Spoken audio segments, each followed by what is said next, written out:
Pronto, nós vamos iniciar então mais um estudo do nosso livro Gênesis Bíblico, à luz do Evangelho, à luz da doutrina espírita.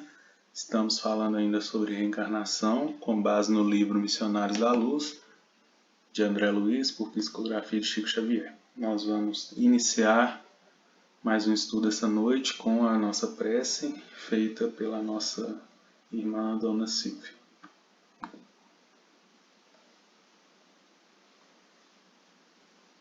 Elevar os nossos pensamentos a Deus, nosso Pai, Jesus, nosso Mestre, amigo, e agradecer por mais essa oportunidade de estarmos aqui reunidos em Teu nome, Senhor, para fazer o estudo do livro A Gênesis, que o Senhor possa clarear a nossa mente, os nossos corações, para que essa leitura possa nos ajudar a melhorar o nosso comportamento, a nossa vida. Que Jesus ampara todos nós, encarnados e desencarnados. Que assim seja. Que assim seja. Vamos lá para o nosso livrinho então.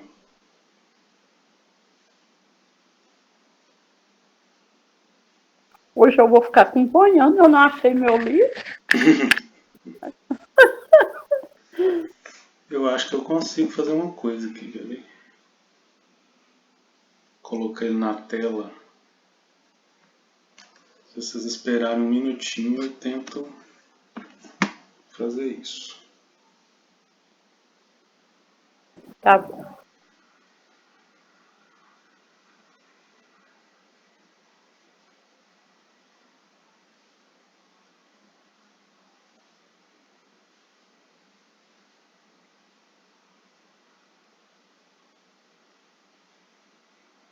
Vou mandar ele no grupo.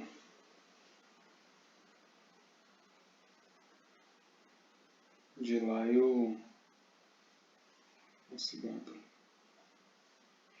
Vamos ver se dá certo.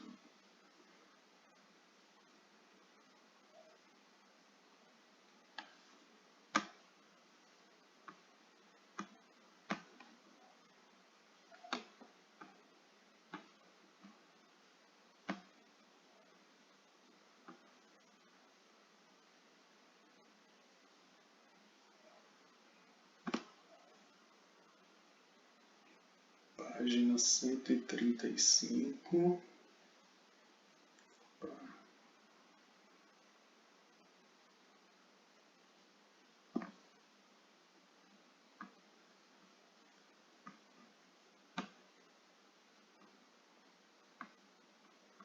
Talvez esse formato aqui fique até melhor para acompanhar.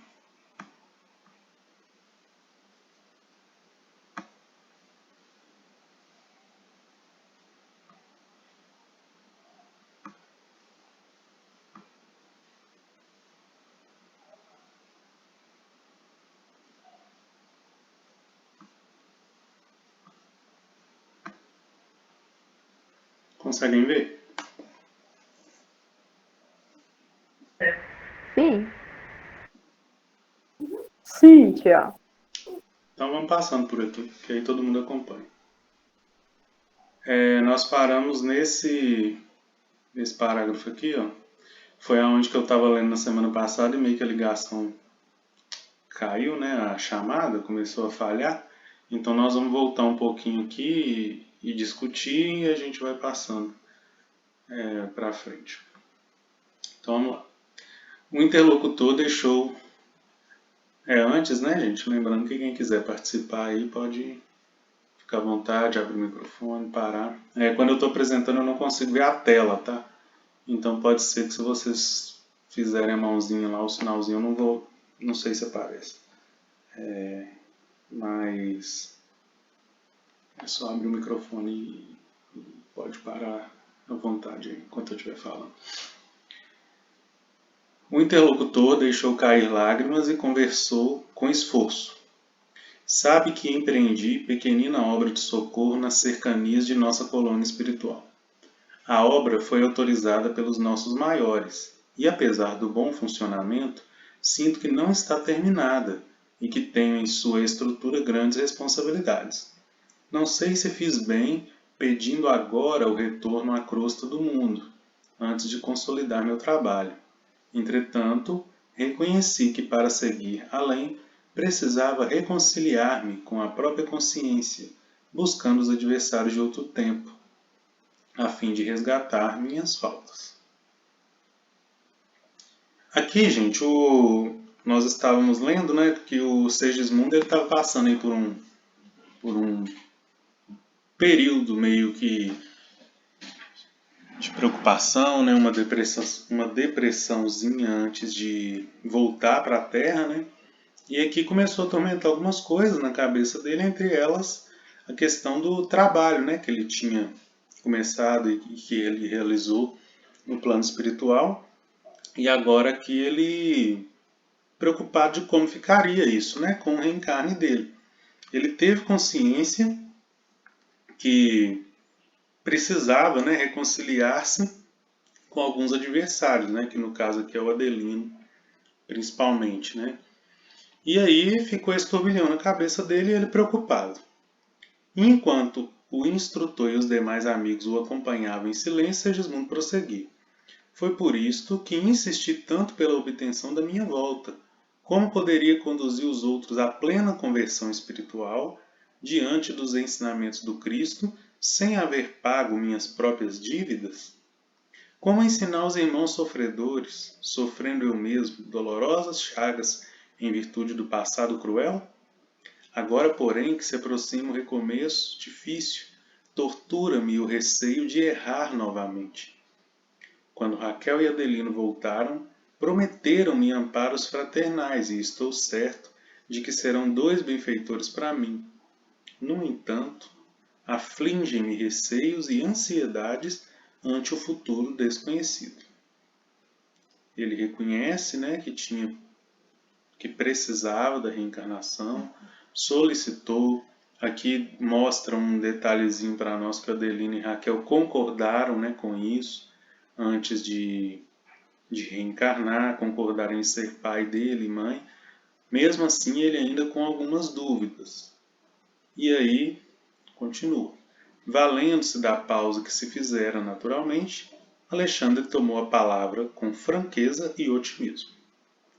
Não adianta inquietar-se tanto, meu amigo. Desprenda-se de suas criações aqui. Todas as nossas obras efetuadas de acordo com as leis divinas sustentam-se por si mesmas e esperam-nos em qualquer tempo para a colheita de saborosos frutos de alegria eterna. Somente o mal está condenado à destruição, e apenas o erro necessita laboriosos processos de retificação. Esteja, portanto, calmo e feliz. Sua insistência pelo regresso atual aos círculos terrenos foi muito bem lembrada. O resgate do desvio de outra época concederá ao seu espírito uma luz nova e mais brilhante. Persevere no seu propósito. Valer-se da escola, receber-lhe a orientação sublime, assenhorear-lhe-se dos benefícios, representa a maior felicidade do mundo fiel. Assim, pois, Segismundo, a sua felicidade de voltar agora à esfera carnal é muito grande.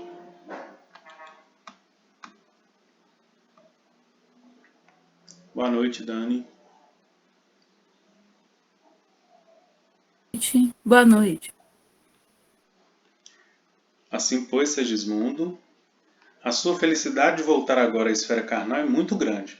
O Alexandre aqui falando, né, gente, para o Segismundo que, embora ele estivesse, né, com todas essas preocupações, a chance de voltar, de reencarnar, era uma felicidade muito grande, que a princípio ele não estava reconhecendo pelo fato de estar preocupado com o futuro ainda, né, com o porvir.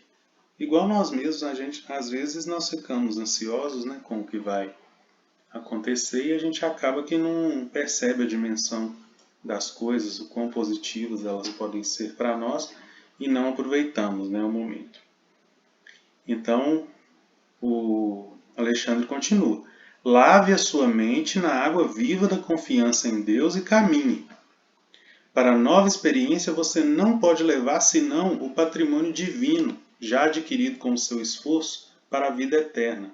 constituída pelas ideias enobrecedoras e pelas luzes íntimas que o seu espírito já conquistou.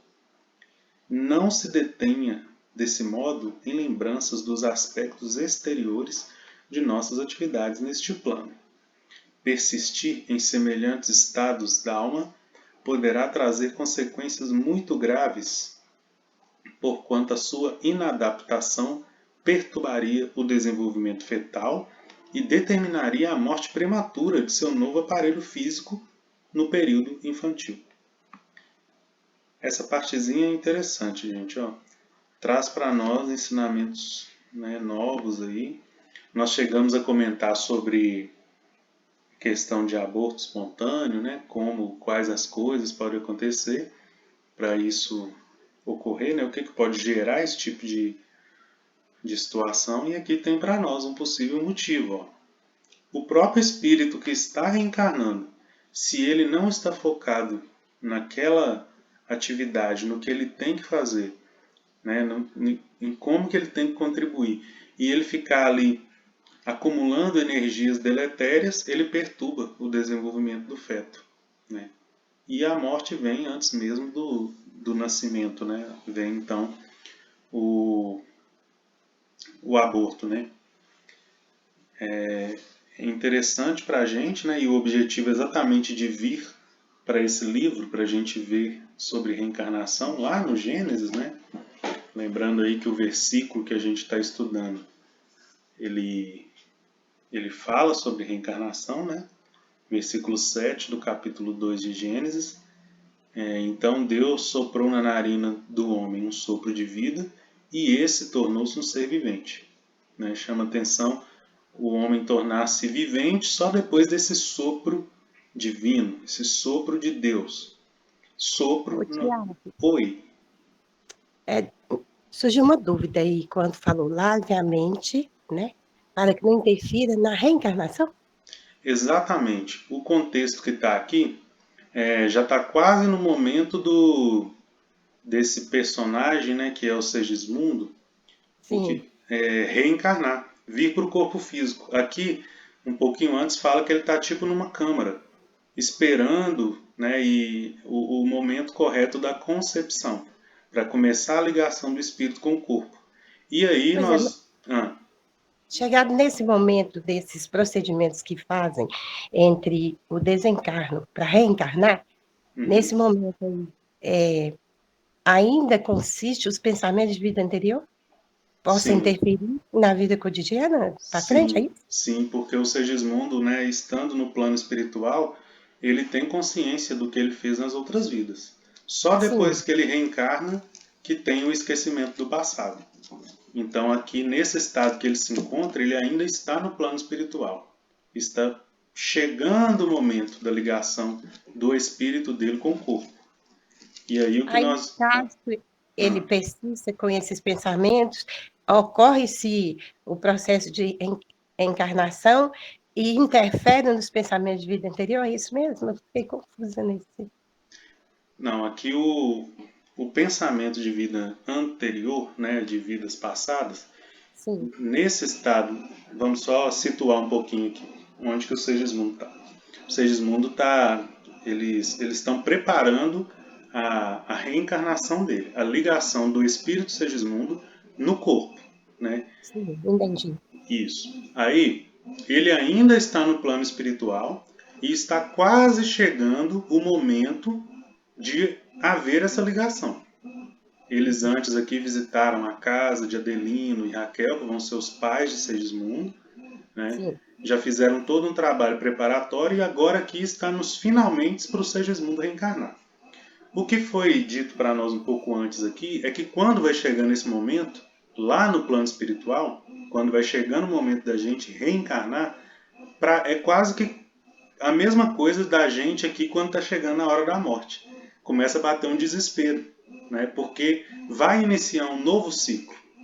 Então o Segismundo está passando por esse momento desse desespero. Ele está preocupado com... Ele está lembrando de várias coisas, né, que foi situado aqui. Ele está lembrando das coisas boas que ele fez no plano espiritual. Né? Ele está tendo essa oportunidade só porque teve merecimento.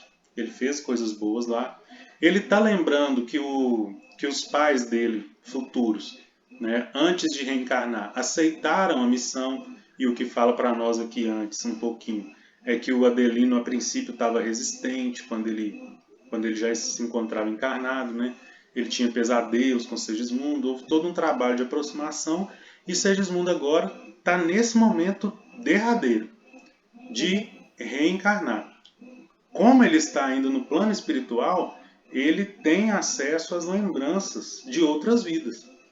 E aqui Sim. fala diversas vezes, né, antes aqui, sobre a lembrança que ele teve do crime, né? Ele cometeu um crime, ele matou Adelino numa vida Sim. passada. Esse que vai ser pai dele.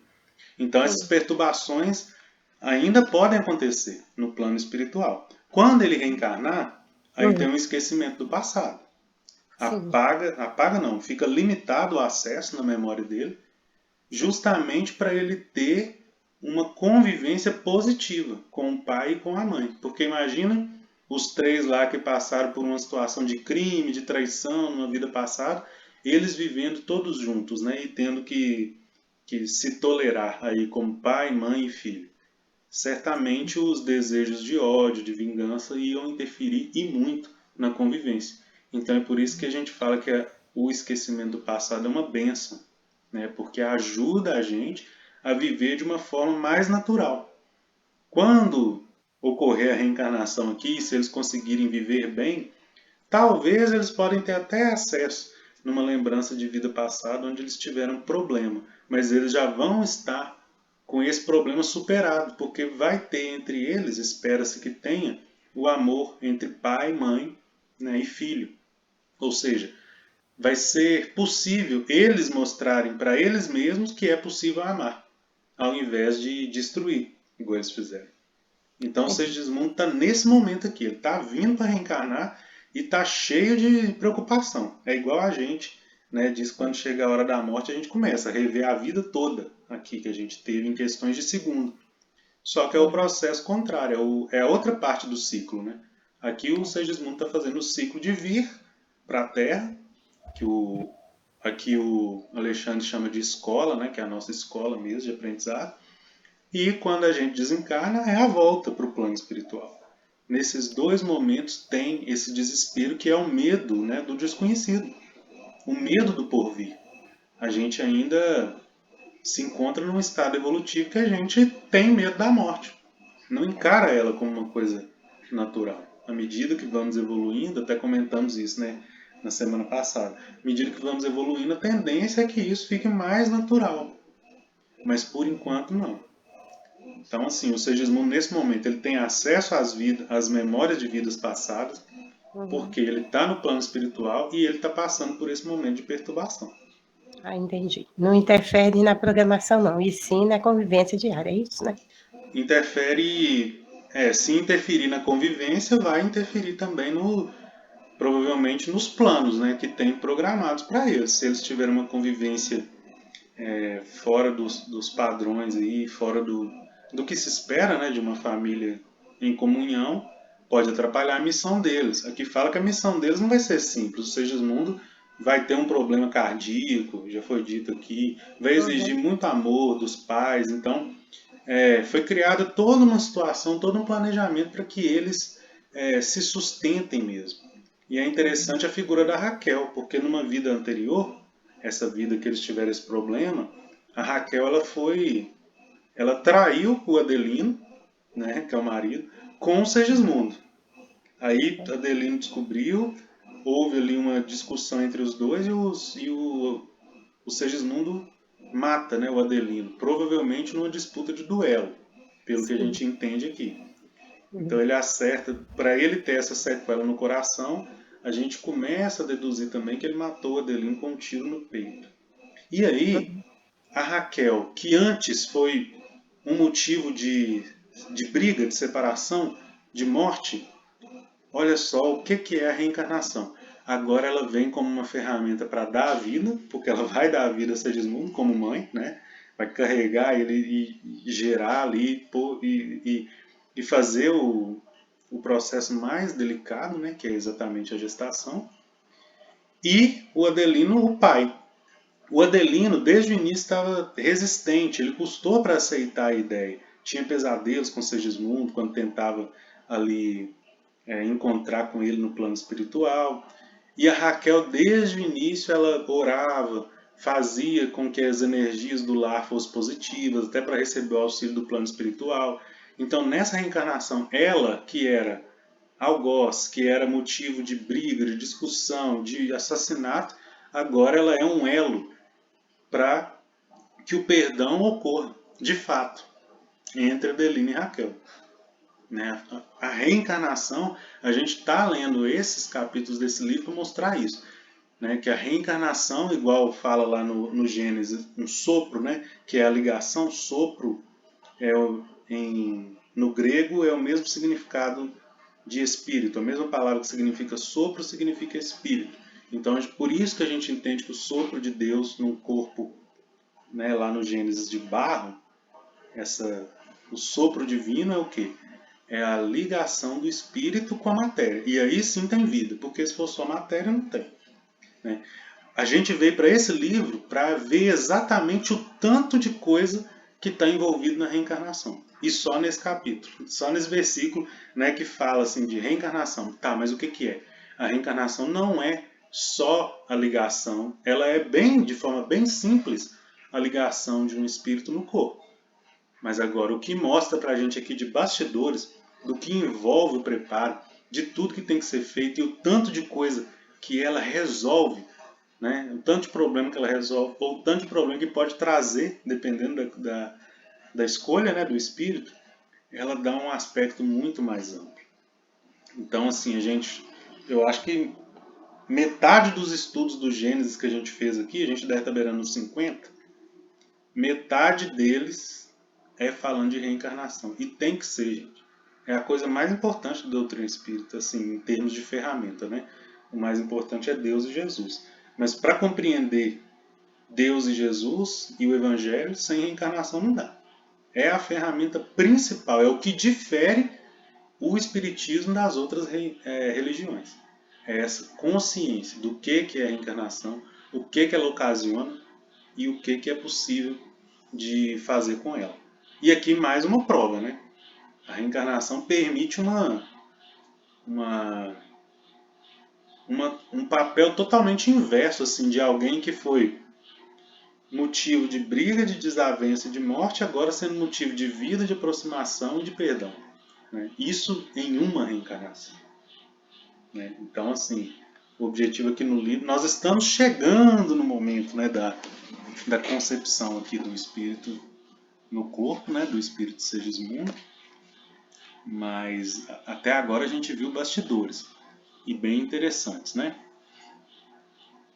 Tiago, Oi, dona Cida. e esse estudo, igual a gente trouxe para o livro, né? Foi tão assim, uma coisa tão aproveitada, porque para mostrar para nós que aí você vê, tem que ter amor mesmo, perdão. Por isso que Jesus pede para a gente o tempo todo, né? Ama o seu inimigo, Sim. porque se você não amar seu inimigo, fica difícil, né? E aí você vê que realmente são 3 pessoas que se tornou inimiga e agora vão ser mãe, pai e filho. Mas tem que ter o perdão e o amor por todos os lados.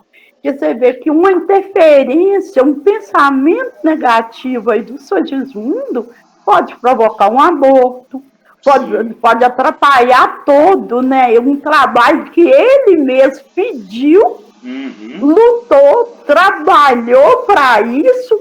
Se ele baixar a vibração ali, pronto. Pode acontecer um aborto, né? É coisa para a gente realmente trabalhar e pensar, né? E na lei de Deus não tem meio termo, né? As coisas têm que acontecer de acordo com a lei de Deus. Senão não é vida, né? É o que a gente viu. Aqui, ó. Eu queria destacar isso aqui, ó. Para a nova experiência, você não pode levar senão o patrimônio divino já adquirido com seu esforço para a vida eterna. Né? E aí a gente lembra da definição, né, que o Emmanuel dá para a vida, que nós já falamos aqui várias vezes. Vida são as experiências o quê? Dignas de imortalidade. É aquilo que a gente pode levar. Ou seja, o Segismundo aqui do jeito que ele estava desencarnado, né, e morto, porque ele não estava tendo pensamentos positivos, né, ele não estava tendo experiências que o ajudariam para a eternidade, que ele levaria para a eternidade, para a vida eterna. O que o Alexandre fala aqui, ó, pode levar senão um patrimônio divino já adquirido. É só isso que a gente leva, né? E isso condiz totalmente com a lei de Deus. É por isso que a gente precisa da reencarnação, para a gente purgar aquilo que não é conforme a lei divina, porque isso a gente não pode levar para a eternidade. É por isso que o sétimo dia, né, de cada um, a obra divina realizando em cada um de nós, ela é dependente total das nossas escolhas. E vai chegar para nós em momentos diferentes. Se a gente bater o pé, que vamos mudar, que vamos melhorar e vamos começar aí a partir de agora e não tem volta, a gente chega primeiro do que muitas pessoas no sétimo dia. Só tem que ter essa determinação, essa boa vontade de seguir e de tentar fazer. Porque aí as coisas vão acontecendo também para nos ajudar. Aqui eu destaquei, né, o Alexandre falando sobre o que poderia acarretar, né, e o que Dona Silvia falou aí. Pensamentos negativos, ó, pode ter consequências graves, inclusive um aborto aqui. Que no caso, né, gente, seria um aborto espontâneo, do ponto de vista da Raquel, né?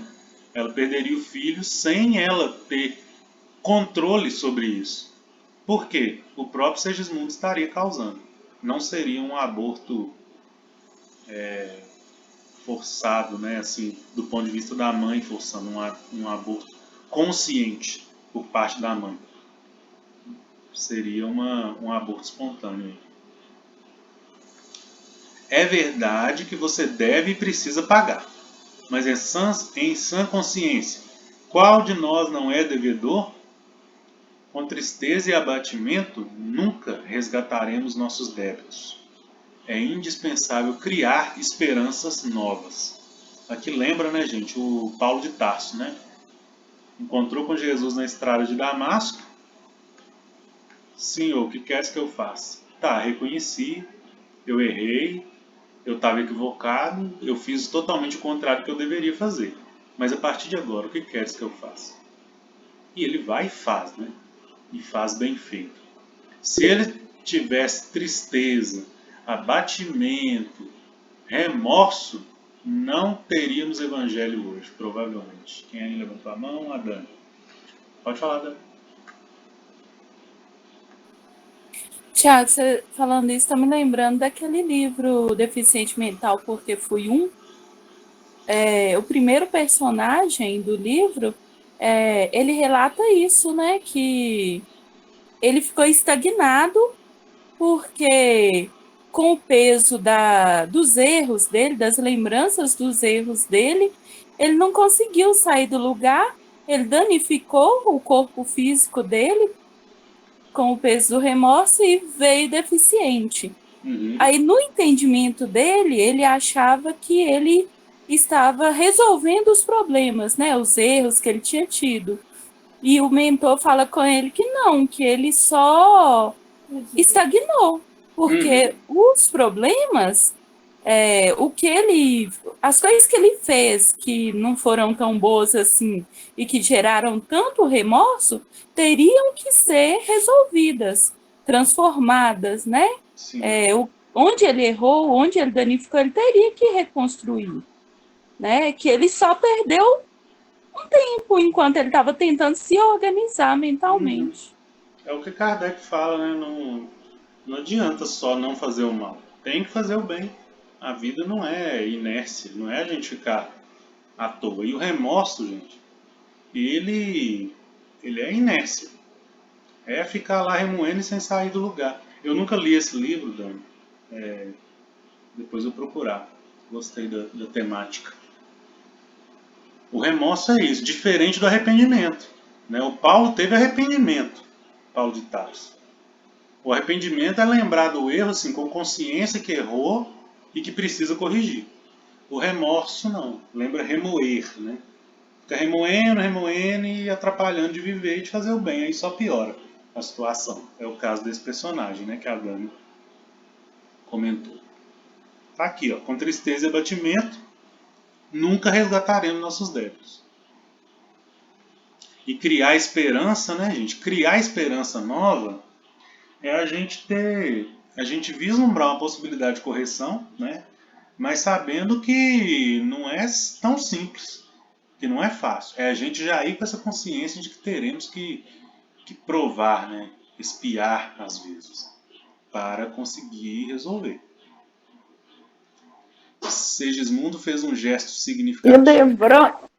Pode ir. Nada, não. Pode ir. Não, e lembrando que Segismundo não era qualquer um, não era qualquer espírito, né, Tiago? Uhum. Ele era um espírito já bem evoluído, a evolução dele já era bem mesmo, né? Sim, é bom só comentar isso, porque é só quando o espírito já é um pouquinho evoluído assim que ele tem crise de consciência, né? Ele estava preocupado aqui, ele sabia que ele desviou em alguns momentos da lei de Deus, e por isso ele estava nesse momento de reflexão ali. Só que ele estava tendendo para um lado que não ia ajudar ele, aí o mentor entra. Mas o fato dele ter essa crise de consciência é porque ele já sabe o que é certo e o que é errado e está preocupado em fazer o certo, né? Está arrependido do tempo que perdeu. E por isso ele quer, tanto que ele realizou, né, toda essa empreitada aí de voltar, né, de voltar para o corpo físico. Segismundo fez um gesto significativo de afirmação e sorriu com dificuldade, mostrando-se menos triste. Não perturbe o seu trabalho valioso do momento. Recorde as graças que temos recebido e não temas. Calando-se o mentor, notei que Segismundo, sob forte emoção, não conseguia recursos para manter a palestra. Vi-o, porém, tomar a destra de Alexandre com um infinito esforço, beijando-a respeitoso em sinal de reconhecimento. Ponderei, então, no concurso enorme que todos recebemos no regressar ao círculo carnal. Aqueles devotados benfeitores auxiliavam Segismundo desde o primeiro dia, e ainda ali, diante do possível recuo do interessado, eles mesmos se mostravam dispostos a consolar-lhe todas as tristezas, levantando-lhe o ânimo para o êxito final. Os espíritos construtores começaram o trabalho de magnetização do corpo perispirítico, no que eram amplamente secundados pelo esforço do abnegado orientador, que se mantinha dedicado e firme em todos os campos de serviço. Sem que me possa fazer compreendido de pronto pelo leitor comum, devo dizer que alguma coisa da forma de Segismundo estava sendo eliminada. O André Luiz não consegue descrever aqui pra gente, nesse momento que ele narra, né, gente, nesse momento da psicografia, que ele ainda não conseguia descrever o que exatamente que estavam fazendo. Mas mostra aqui que era o trabalho de magnetização do corpo perispirítico, né? E aí alguma coisa da forma de Segismundo estava sendo eliminada. Quase que imperceptivelmente, à medida que se intensificavam as operações magnéticas, tornava-se ele mais pálido. Seu olhar parecia penetrar outros domínios. Tornava-se vago, menos lúcido. A certa altura, Alexandre falou-lhe com autoridade. Segismundo, ajude-nos. Mantenha clareza de propósitos e pensamento firme. Tive a impressão de que o reencarnante se esforçava por obedecer. Agora, continuou o instrutor, sintonize conosco relativamente à forma pré-infantil. Mentalize sua volta ao refúgio maternal da carne terrestre. Lembre-se da organização fetal. Faça-se pequenino. Imagine sua necessidade de tornar a ser criança para aprender a ser homem. Que bonito isso aqui, né, gente? necessidade de tornar a ser criança para aprender a ser homem. Então aqui mostra também para nós o trabalho mental, né, que exige daquele que está interessado no reencarne. Quando a gente fala no Espiritismo, né, que tudo é uma questão de pensamento, que o pensamento tem poder, tem sintonia, né? Aqui mais um exemplo, olha só, o Segismundo, mantendo o pensamento no propósito, ele estava ajudando nesse processo de reencarnação dele. Compreendi que o interessado precisava... Oi, dona Silvia. Estou interrompendo, Tem problema Tiago. Eu achei tão bonita essa parte, que olha pra você ver. Deus dá nós sempre essa oportunidade, né? Quantas vezes Deus nos dá essa oportunidade de tornar criança para se tornar um homem de bem, né? Porque a gente não tem nem noção quantas encarnações a gente teve, né? E vão continuar tendo a graça de Deus com a gente, né? É muito grande. Me lembra a fala de Jesus para Nicodemos, né? O Nicodemos pergunta para Jesus assim, como que ele conseguia fazer aquilo tudo, né? O que ele poderia fazer? O que Nicodemos teria que fazer para ser como Jesus, para ter aquele pensamento, as habilidades, né, que Jesus tinha? O Nicodemos fica impressionado. E Jesus fala que é necessário nascer de novo. Nascer da água e do Espírito, né? Essa frase, gente, nascer da água e do Espírito, quando a gente volta lá no Gênesis, né, vocês lembram que a água simbolizava o quê? Fluido cósmico, né? Fluido cósmico universal. Foi o que a gente definiu, a gente entendeu aqui que ela simbolizava. Por quê? Não teve um dia que a água foi criada. No versículo 2 do capítulo 1 de Gênesis, fala que o Espírito de Deus pairava sobre as águas. Ele não criou a água, ela já tinha, né? E aí, o fluido cósmico, só Deus que cria. Jesus fez o nosso planeta manipulando o fluido cósmico criado por Deus. Então, olha a profundidade e a semelhança do que a gente está lendo aqui com essa passagem do Evangelho, onde Jesus fala com Nicodemos, nascer da água e do Espírito. E olha o que está falando. Nascer da água e do Espírito é o que, gente? Reencarnar, né? Mas reencarnar como? Como que é esse negócio?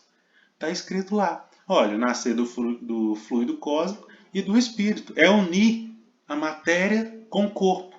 É nascer de novo. E aí está escrito aqui para nós que é necessário voltar a ser criança para aprender a ser homem.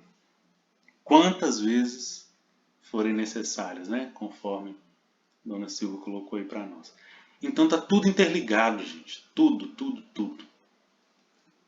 Primeira revelação, com segunda revelação, com a terceira. Aqui nós estamos falando das três coisas. Nós estamos falando de Antigo Testamento, propriamente o Gênesis, com o Evangelho, que é a segunda, e aqui a doutrina espírita, que é a terceira.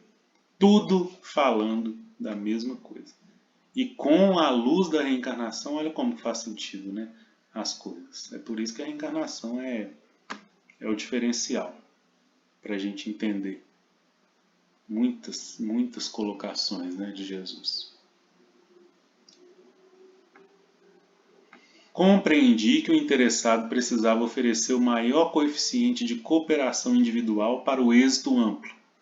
Surpreendido, reconheci que ao influxo magnético de Alexandre e dos construtores espirituais, a forma perispiritual de Segismundo tornava-se reduzida.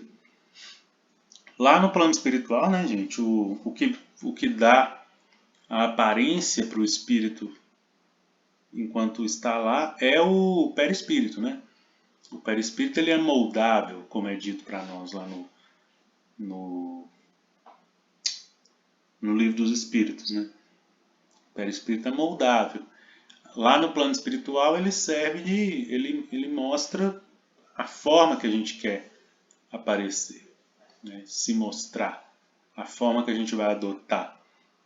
O Emmanuel, por exemplo, a reencarnação mais marcante dele foi como senador.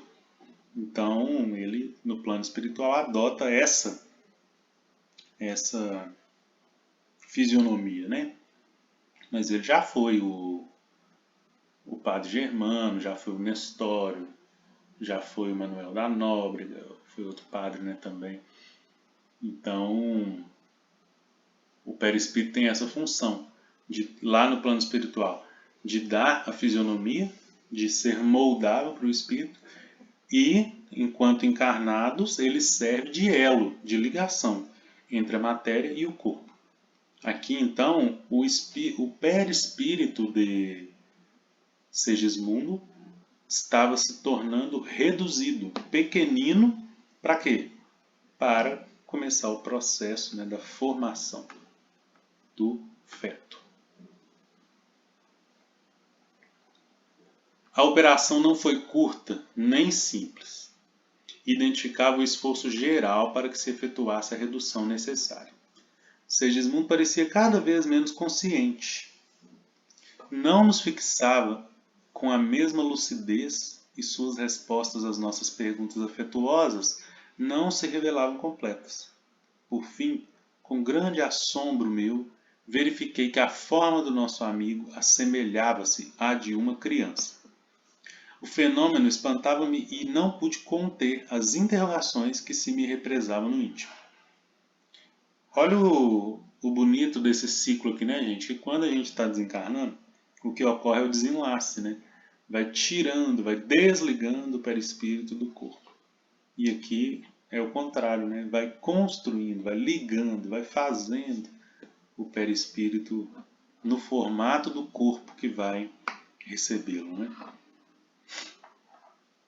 Observando que Alexandre e os construtores se dispunham a alguns minutos de intervalo antes da penetração na câmara conjugal, acerquei-me do prestimoso orientador, que me percebeu num relance a curiosidade. Acolheu-me cortês como sempre e falou: já sei, você permanece torturado pelo espírito de pesquisa. Sorri desapontado, mas cobrei ânimo e indaguei. Como pode ser o que vejo? Ignorava que o renascimento compelisse o plano espiritual a serviços tão complexos. André Luiz igual nós, gente. Falava em reencarnação, a gente pensava que era uma coisa bem simples, né? E é uma coisa que exige serviços complexos, igual está sendo mostrado aqui. O trabalho enobrecedor está em toda parte, acentuou Alexandre, intencionalmente. O paraíso da ociosidade é talvez a maior ilusão dos princípios teológicos que obscureceram na crosta o sentido divino da verdadeira religião. Fez uma pausa, fixou num gesto expressivo e continuou. Quanto à estranheza de que se sente possuído, não vemos razão para tanto. A desencarnação normal na Terra obriga o corpo denso de carne a não menores modificações. A enfermidade mortal para o homem terreno não deixa, em certo sentido, de ser prolongada operação redutiva, libertando por fim a alma, desembaraçando-a dos laços fisiológicos. Há pessoas que depois de algumas semanas de leito se tornam francamente irreconhecíveis. Quem de nós já não percebeu isso aqui, né, gente? A pessoa fica muito tempo no hospital, vai tendo ali com minhas duas avós aconteceu isso. Da última vez que elas foram para o hospital e desencarnaram lá mesmo. A gente foi indo e percebendo a fisionomia, mudando mesmo. Era perceptível o desencarne acontecendo ali a cada dia. Parava um órgão, parava outro, insuficiência nos rins, não sei o que lá mais, um tanto de coisa. Até. Isso é o quê? É o perispírito, né? Desligando o corpo. Isso dá uma luz assim para nós, né? Dá um certo consolo, mas não deixa de ser difícil, né? Na hora. Por isso que esse tipo de desencarne, em que vai acontecendo pouco a pouco, ele é mais tranquilo. Ele vai sendo feito ali de maneira tranquila, esse desenlace, né? E por que o suicídio é tão complexo? Porque esse desenlace ocorre de uma vez e ainda assim fica um pouco ligado ainda. o espírito morto e com sensação de vivo, com fluido vital, né, para viver, só que desencarnado. Aí começa a ter um tanto de perturbação. Essa é a grande diferença. Aqui o Alexandre faz uma analogia, né, que o desencarne, à medida que vai separando aí, o perispírito do corpo, na verdade é um tipo de operação redutiva, né, que ele chama, porque vai diminuindo a carga, vamos dizer assim, o perispírito que estava ligado à carga, que é o corpo físico, ele vai se tornando mais leve, né? A explicação não podia ser mais lógica. O que vimos, porém, com Segismundo, perguntei, é regra geral para todos os casos? De modo algum, respondeu um instrutor atencioso. Os processos de reencarnação, tanto quanto os da morte física, diferem ao infinito, não existindo, segundo cremos, dois absolutamente iguais. Gente, dois, não tem nenhum caso igual na hora do desencarne. As facilidades e obstáculos estão subordinados a fatores numerosos, muitas vezes relativos ao estado consciencial dos próprios interessados no regresso à crosta ou na libertação dos veículos carnais. Há companheiros de grande elevação que, ao voltarem à esfera mais densa em apostolado de serviço e iluminação, quase dispensam o nosso concurso.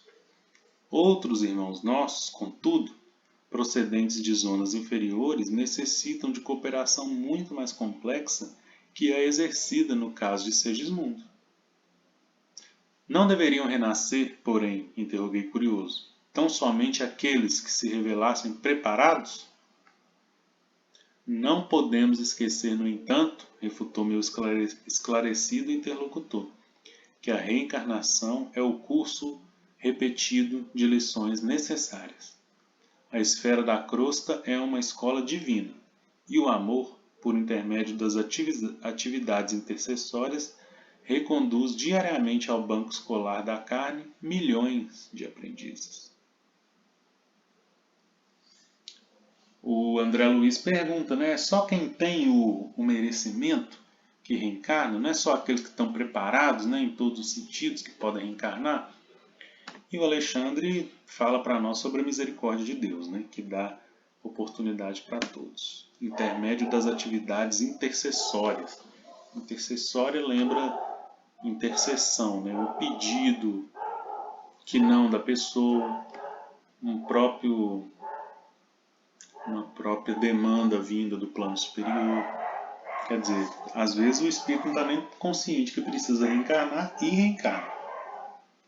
Né? A maioria dessas vezes vão ser reencarnações compulsórias. Precisa vir e vai vir. E também nem faria sentido, né, Tiago?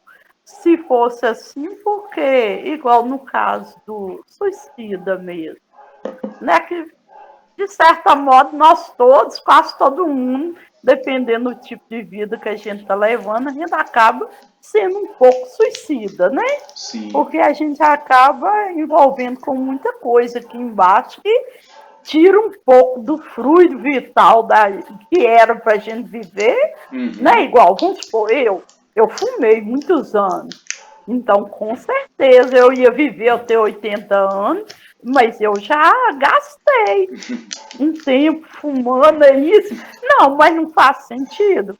Aí se fosse reencarnar só quem tivesse preparado, mas não é aqui que a gente conserta e tenta mudar, aí como que fazia, né? Não ia ficava meio...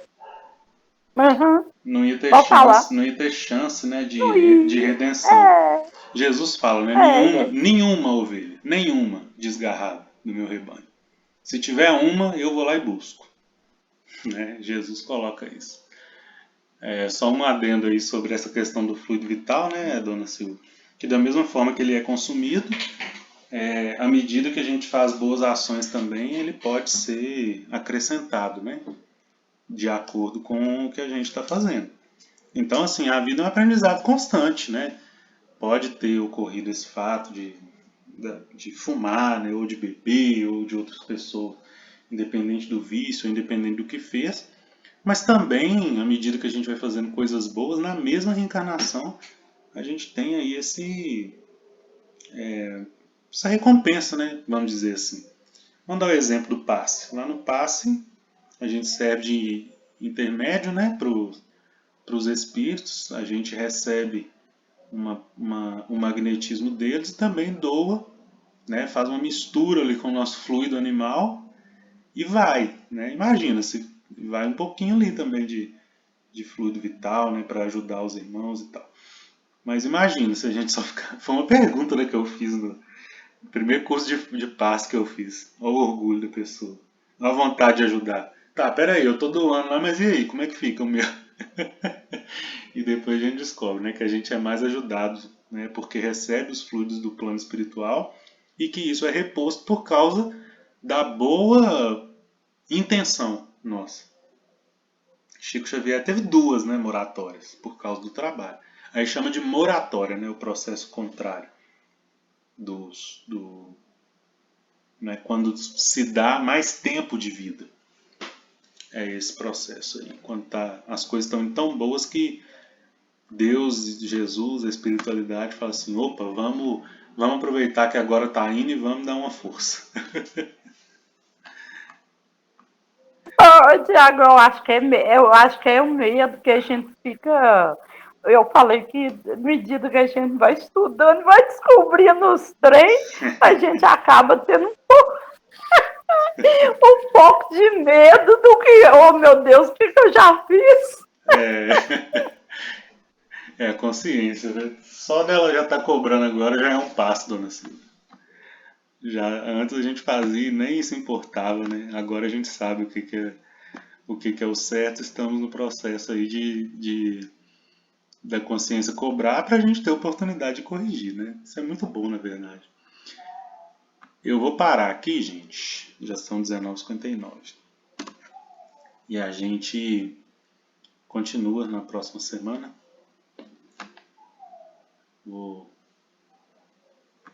Tá todo mundo aí ainda? Eu tô. Tá, né? É irmã da senhora, a dona que estava aqui? É minha cunhada? Ah, tá. Como é que é o nome dela? Marilene? Marilene. Tá. Ela falou que ia sair mais cedo, aí eu vou colocar o... Se ela quiser entrar no grupo, vocês me falam, manda o número. Ou... Quer, Tiago. Ela falou que quer ver o que nós já conseguimos. Para ela ver, para não ficar por fora do estudo, né? Isso. Eu vou... Depois me manda lá no grupo, então, que eu adiciono ela. E aí... Eu vou te mandar. Tá bom. Beleza. Vamos finalizar então, gente? Agradecendo a Jesus por mais essa oportunidade, por todas as bênçãos, pelo amparo, por esse estudo abençoado que tivemos hoje. Como sempre, né? Que o Senhor continue conosco, ilumine os nossos lares, a nossa vizinhança, ilumine todos os irmãos que sofrem, todos que precisam de Ti, ilumine nosso grupo para que continuemos unidos, interessados em aprender, em continuar, que possamos, Senhor, colocar em prática tudo que aqui foi visto. Ser conosco, hoje, agora e sempre, que assim seja. Gente, até semana que vem. Assim seja. Até semana que vem. Até semana que vem. Obrigado, com Deus. Boa noite. Boa noite. Com Deus também. Boa noite a todos. Boa noite, mãe. Débora?